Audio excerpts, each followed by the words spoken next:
온라인 SNS 등에서 시작된 이 일본 제품 불매 운동이 점점 확산되는 추세입니다. 안 사고 안 간다 이런 얘기에 이어서 제 뒤로 좀 화면이 나오는데 제품을 안 판다는 동네 마트, 편의점까지 나왔습니다. 한편에서는 이런 보복 조치에 이른바 눈에는 눈, 이에는 이로 대응하는 악순환이 계속되면 결국 우리도 손해라는 조심스러운 우려도 있습니다. 지금 무슨 일이 벌어지고 있을까요? 현장으로 따라가 보시죠.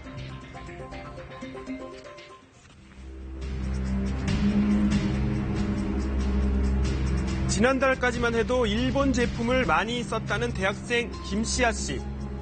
일단 전자제품들은 당연하고 사실 젊은 층에서 일본 의류 브랜드라던가 인기가 굉장히 많은 편이고 여행도 보통 방학 때 일본으로 많이 가잖아요. 기본적으로 있고 제품 많이 사용을 했었던 것 같아요.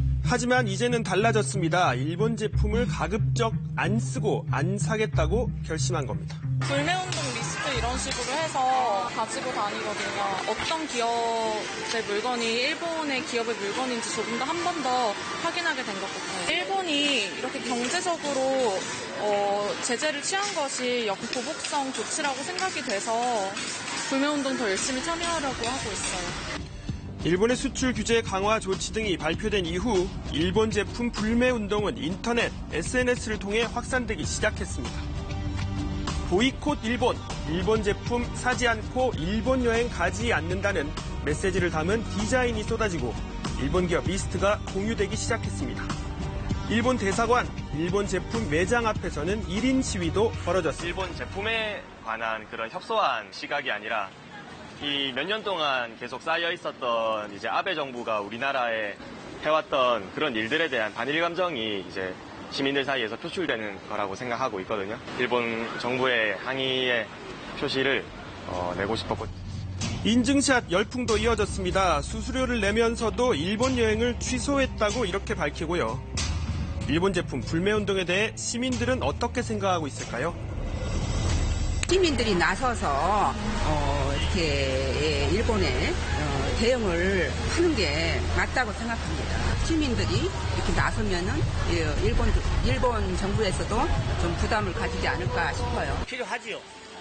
일본 애들이 그렇게 나오는데 우리가 무역 적자, 여행 적자도 많잖아요. 일본에 그런 것들을 다 규제할 수 있잖아요. 하지만 반대하는 의견도 적지 않습니다.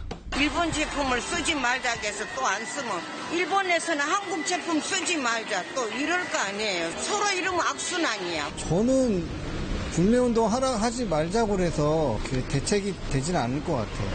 나라 간의 관계를 악화시키는 거일 수밖에 없다. 그래서 서로에게 이익이 없다고 생각합니다. 소비자들이 안 사고 안 쓰겠다는 불매운동에 더해 안 팔겠다는 분들도 있습니다. 바로 자영업자들인데요. 일본 제품을 매대에서 철수한다는 편의점에 당분간 일본식 메뉴를 안 팔겠다고 선언한 식당에다 동네 마트들도 팔을 걷어붙였습니다.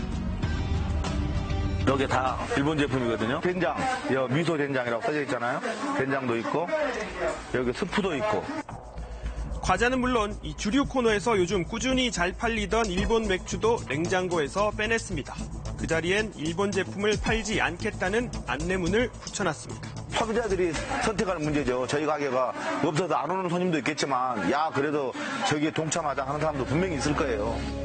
마트협회 소속 230여 개 점포에서 동참을 선언했고 이번 주 그 수는 더 늘어날 거라고 하는데요.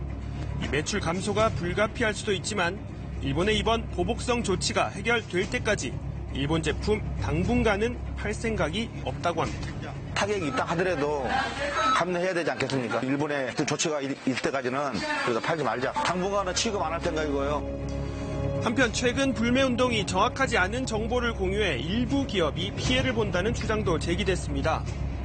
한 음료회사는 입장문을 통해 특정 음료가 일본과 상관없다고 해명하기도 했죠. 연예계로도 불똥이 튀고 있습니다. 인기 아이돌 그룹 멤버 등 일본 국적 연예인을 퇴출해야 한다는 주장에 일본 여행 사진을 올린 배우가 누리꾼의 항의에 사진을 내리는 일도 벌어졌습니다. 일본 제품 불매 운동이 점점 반일 감정으로 과열되는 상황인데요. 감정적 대응보다 실익이 무엇인지 따져봐야 한다는 지적도 나옵니다. 일본 스스로 발등을 찍을 가능성이 높다. 결국은 부메랑으로 일본에 돌아가기 때문에 일본도 지속적으로 이거를 유지하기에는 쉽지 않을 것이다. 따라서 신중하고 조금은 자제하는 그런 모습을 보이는 게 저는 더 바람직하다 생각이 들고요. 과거 중국의 사드 보복 조치도 한번 생각해볼 문제입니다. 중국 사드 보복 때 여러 가지 중국 소비자들의 행태를 우리가 반복한다라고 하면 우리는 굉장히 큰 경제적 피해를 볼 각오를 해야 된다. 유통하는 업체나 또 고용된 직원들은 한국인들이기 때문에 일본산 불매 운동이 우리 경제에 미치는 영향도 충분히 고려해야 된다. 일본의 경제 제재에 대한 정부의 보복 조치를 요청한다는 청와대 국민청원도 나오기도 했습니다. 자, 누가 먼저 손을 드느냐는 벼랑 끝 대결로 치닫기 전에 해법을 찾으려는 노력도 시급하다는 지적입니다.